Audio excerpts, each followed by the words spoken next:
जय श्री हरि। जय माँ लक्ष्मी जी की। रमा एकादशी का व्रत अत्यधिक फलदायी होता है। इस दिन भगवान विष्णु जी की पूजा का विधान है। एकादशी प्रत्येक माह शुक्ल पक्ष और कृष्ण पक्ष के 11वें दिन मनाई जाती है।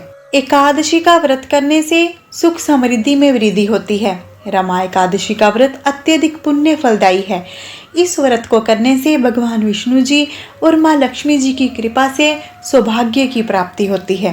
धार्मिक ग्रंथों में दीपावली से पहले आने वाली इस एकादशी का महत्व सबसे अधिक होता है। इसमें माता लक्ष्मी के पूजन का खास महत्व है, क्योंकि विष्णु प्रिया का एक नाम रमा भी है। पौराणिक धार्मिक ग्रंथों के अनुसार भगवान श्री कृष्ण जी ने धर्मराज युधिष्ठिर जी को रमा एकादशी के बारे में कहा था कि यह एकादशी कार्तिक मास के कृष्ण पक्ष में दीपावली के 4 दिन पहले पड़ती है, जिसे रंभा एकादशी के नाम से भी जाना जाता है। इस व्रत को सच्चे मन से करने से वाजपेयी यज्ञ के बराबर फल मिलता है और ये एकादशी सबसे शुभ और महत्वपूर्ण मानी गई है। यह एकादशी भगवान श्री विष्णु जी को सभी व्रतों में सबसे अधिक प्रिय है और ये पुण्य कार्य का संचय करने वाली बहुत ही महत्वपूर्ण है। पद्म पुराण के अनुसार जो मनुष्य सच्चे मन से इस एकादशी का व्रत उपवास रखता है, उसे बैकुंठ धाम प्राप्त होता है और जीवन की समस्त समस्याओं से मुक्ति मिलती है। इस दिन भगवान श्री विष्णु और माता लक्ष्मी जी का पूजन एक साथ किया जाता है।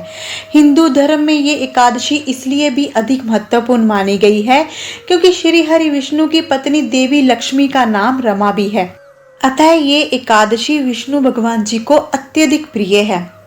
इस एकादशी का व्रत करने से मनुष्य सभी सुखों और ऐश्वर्य को प्राप्त करता है। दिवाली पूर्व आने वाली कार्तिक मास की कृष्ण पक्ष की एकादशी के दिन से ही धन की देवी माता लक्ष्मी जी को प्रसन्न करने का विधान शुरू हो जाता है।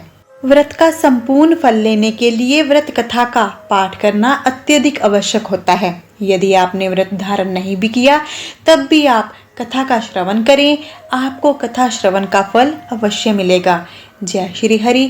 जय माँ लक्ष्मी जी की। तो आइए भक्तों, प्रेम और आस्था के साथ इस पावन व्रत की पौराणिक कथा को आरंभ करते हैं। तो कर लीजिए श्री गणेश जी को स्मरण, क्योंकि हम करने जा रहे हैं कथा का आरंभ। जय श्री गणेश। रमा एकादशी की पौराणिक व्रत कथा के अनुसार प्राचीन काल में मुचकुंद नाम का एक राजा था।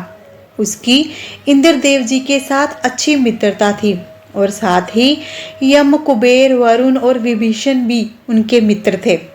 यह राजा बड़ा धर्मात्मा, विष्णु भक्त और न्याय के साथ राज करता था। उस राजा की एक कन्या थी जिसका नाम चंद्रभागा था। उस कन्या का विवाह चंद्रसेन के पुत्र शोभन के साथ हुआ था। एक समय वह शोभन ससुराल आया। उन्हीं दिनों जल्दी ही पुण्यदायिनी एकादशी रमा भी आने वाली थी।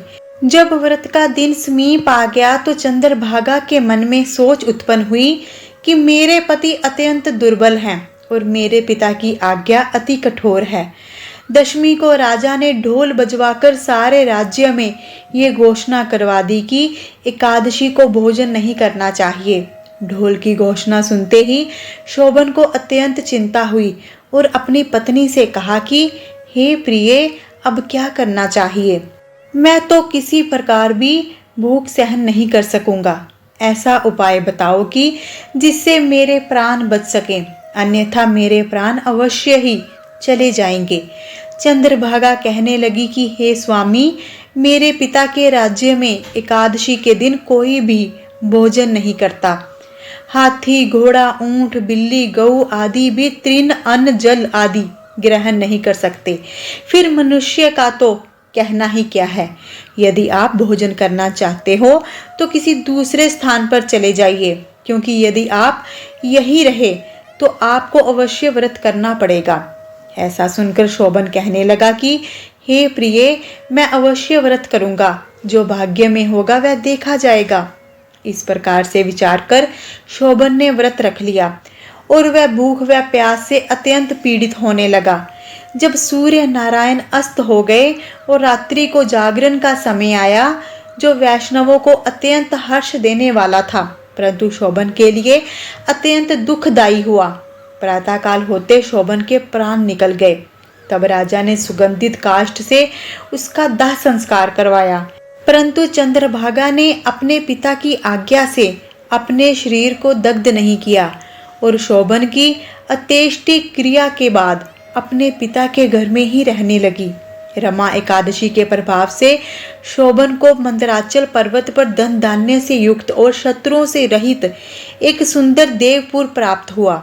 वह अत्यंत सुंदर रतन और वह दुर्यमणि जटित स्वर्ण के खंभों पर निर्मित अनेक प्रकार की स्फटिक मणियों से सुशोभित भवन में बहुमूल्य वस्त्र आभूषणों और शस्त्र व चनवर से विभूषित गंधर्व और अप्सराओं से युक्त सिंहासन पर आरूढ़ ऐसा शोभायमान होता था मानो दूसरा इंद्रदेव विराजमान हो। एक समय मुचकुंद नगर में रहने वाले एक सोम शर्मा नामक ब्राह्मण तीर्थ यात्रा करता हुआ घूमता घूमता उधर जा निकला और उसने शोभन को पहचान कर कि ये तो राजा का जमाई शोभन है, उसके निकट गया। शोभन ने भी उसे पहचान लिया और अपने आसन से उठकर उसके पास आया। प्रणाम आदि करके कुशल प्रश्न किया। ब्राह्मण ने कहा कि राजा मुचुकुंद और आपकी पत्नी कुशल से हैं, नगर में भी सब प्रकार से कुशल हैं, परंतु हे राजन, हमें आश्चर्य हो रहा है। आप अपना वृत्तांत कहिए कि ऐसा सुंदर नगर जो ना कभी देखा ना सुना आपको कैसे प्राप्त हुआ। तब शोभन बोला कि कार्तिक कृष्ण की रमा एकादशी का व्रत करने से मुझे ये नगर प्राप्त हुआ है, परंतु ये अस्थिर है, ये स्थिर हो जाए ऐसा उपाय कीजिए। ब्राह्मण कहने लगे कि हे राजन, ये स्थिर क्यों नहीं है और कैसे स्थिर हो सकता है, आप बताइए, फिर मैं अवश्य में वह उपाय करूंगा। मेरी इस बात को आप मिथ्या ना समझिए। शोभन ने कहा कि मैंने इस व्रत को श्रद्धा रहित होकर किया है, अतः ये सब कुछ अस्थिर है। यदि आप मुचुकुंद की कन्या चंद्रभागा को ये सब वृत्तांत कहें तो ये स्थिर हो सकता है। ऐसा सुनकर उस श्रेष्ठ ब्राह्मण ने अपने नगर लौटकर चंद्रभागा से सब वृत्तांत कह सुनाया। ब्राह्मण के वचन सुनकर चंद्रभागा बड़ी प्रसन्नता से ब्राह्मण से कहने लगी कि हे ब्राह्मण, ये सब बातें आपने प्रत्यक्ष देखी हैं या स्वप्न की बातें कर रहे हैं। ब्राह्मण कहने लगे कि हे पुत्री, मैंने महावन में तुम्हारे पति को प्रत्यक्ष देखा है, साथ ही किसी से विजय ना हो ऐसा देवताओं के नगर के समान उनका नगर भी देखा है। उन्होंने ये भी कहा कि ये स्थिर नहीं है, जिस प्रकार वह स्थिर रह सके सो उपाय करना चाहिए। चंद्रभागा कहने लगी, हे विपर, आप मुझे वहां ले चलो, मुझे पति देव के दर्शन की तीव्र लालसा है। मैं अपने किए हुए पुण्य से उस नगर को स्थिर बना दूंगी। आप ऐसा कार्य कीजिए जिससे उनका हमारे संयोग हो, क्योंकि वियोगी को मिला देना महान पुण्य है। ब्राह्मण सोम शर्मा ये बात सुनकर चंद्रभागा को लेकर मंदराचल पर्वत के समीप वामदेव ऋषि के आश्रम पर गए। वामदेव जी ने सारी बात सुनकर वेद मंत्रों के उच्चारण से चंद्रभागा का अभिषेक कर दिया।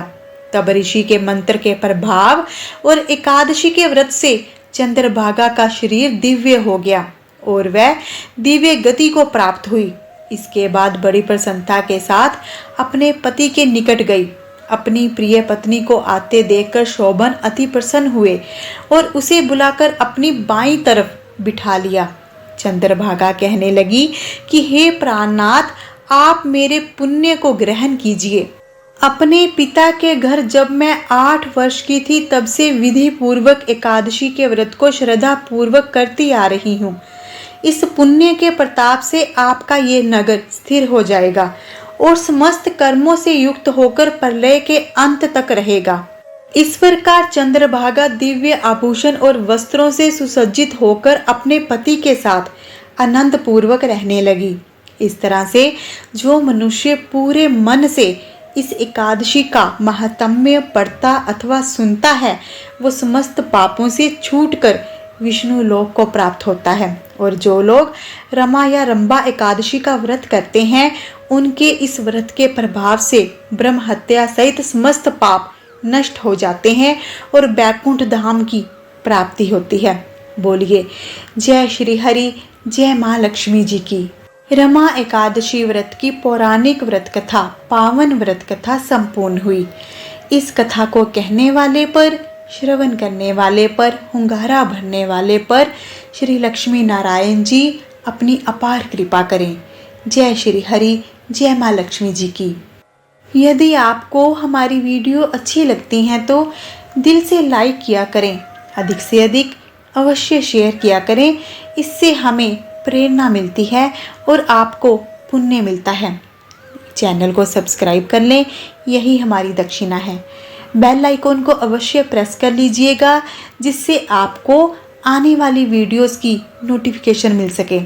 मिलते हैं अगली वीडियो के साथ। अपना ध्यान रखें, खुश रहें, सुखी रहें। जय श्री लक्ष्मी नारायण जी की।